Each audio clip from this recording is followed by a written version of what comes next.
নৃসিংহদেবের আবির্ভাব উপলক্ষে অভিষেক করানো হচ্ছে। সবাই আমরা একসাথে হয়েছি।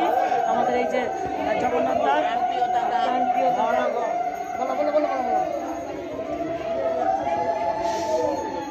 না না না, নৃসিংহ চতুর্দশী।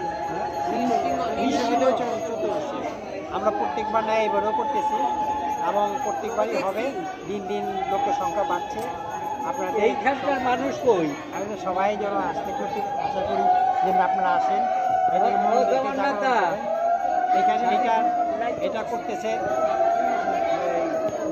পরিচালনা কমিটি, উপকমিটি।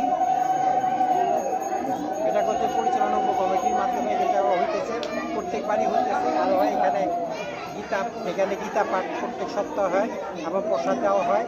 এবং এখানে আপনার ধরেন এখানে প্রত্যেককেই ঝুলন হয়, শ্রীকৃষ্ণের জন্মাষ্টমী হয়, তারপরে রথ হয়।